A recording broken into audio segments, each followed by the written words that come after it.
एक संत जिनकी मुस्कान में भक्ति है और मौन में ब्रह्म का वास। जब वो मौन हो जाए पूरा सनातन जगत बेचैन हो उठता है। वो है प्रेमानंद जी महाराज। और जब बागेश्वर धाम के धीरेन्द्र कृष्ण शास्त्री खुद उनके चरणों में पहुँचे तो पूरा वृंदावन साक्षी बना उस अद्भुत मिलन का, जहाँ न शब्द थे न भाषण, सिर्फ आशीर्वाद की ऊर्जा थी।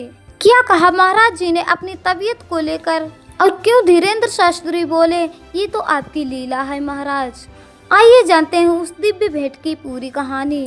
वृंदावन की पवित्र परिक्रमा मार्ग पर स्थित कैलकुंज आश्रम में उस दिन का माहौल कुछ अलग ही था। संत प्रेमानंद जी महाराज जी की तबीयत ठीक नहीं चल रही थी। देश भर के भक्त लगातार भगवान से उनके स्वस्थ होने की प्रार्थना कर रहे थे। और तभी बागेश्वर धाम के पीठाधीश्वर पंडित धीरेन्द्र शास्त्री बिना किसी सार्वजनिक कार्यक्रम के सीधे महाराज जी के दर्शन के लिए वृंदावन पहुंच गए।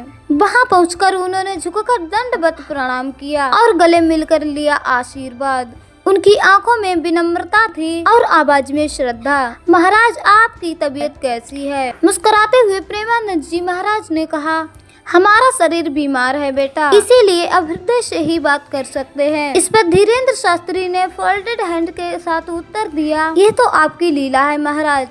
आप जैसे महापुरुषों को बीमारी नहीं होती, ये तो आपका खेल है। महापुरुष तो भगवान स्वरूप होते हैं। यह सुनकर वहाँ मौजूद हर व्यक्ति की आंखें नम हो गईं। दो महापुरुषों की यह मुलाकात मानो सनातन की दो धाराओं का संगम बन गई। इसके बाद धीरेन्द्र शास्त्री ने अपनी पोटली से एक दिव्य मूर्ति निकाली। मूर्ति देखते ही प्रेमानंद महाराज जी ने सिर झुकाया। इसी बीच चर्चा हुई सनातन एकता पद यात्रा की, जो दिल्ली से वृंदावन तक 7 से 16 नवंबर तक निकाली जाएगी। प्रेमानंद महाराज जी ने उस समय जो कहा वो शब्द हर सनातनी के हृदय में अंकित हो गए। उन्होंने कहा कि बिना सनातन के किसी की भी सत्ता नहीं है। कहीं भी कोई भी हो, उसे सनातन से जुड़ना ही पड़ेगा, क्योंकि सनातन ही सूर्य है, वायु है, आकाश है और धरती है।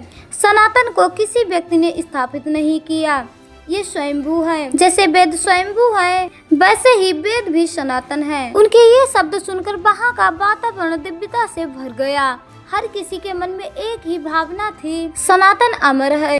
जैसे ही वृंदावन में ये खबर फैली कि बागेश्वर धाम सरकार प्रेमानंद जी महाराज जी से मिलने आए हैं, आश्रम के बाहर भक्तों की भीड़ उमड़ पड़ी।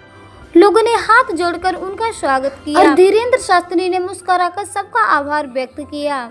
यह दृश्य सिर्फ दो संतों की मुलाकात नहीं थी, यह था सनातन एकता का प्रतीक। एक तरफ श्रद्धा, दूसरी तरफ सेवा और बीच में था प्रेम और आशीर्वाद का। आज पूरा सनातन समाज प्रेमानंद महाराज जी के शीघ्र स्वस्थ की कामना कर रहा है, क्योंकि जब संत स्वस्थ रहते हैं तो समाज की आत्मा भी संतुलित रहती है। प्रेमानंद महाराज जी की तबीयत इस समय स्थिर है और वे अपने भक्तों को प्रेम पूर्वक आशीर्वाद दे रहे हैं। भगवान जी प्रेमानंद महाराज जी को शीघ्र स्वस्थ प्रदान करें, यही हमारी प्रार्थना है। जय श्री कृष्ण, जय सनातन।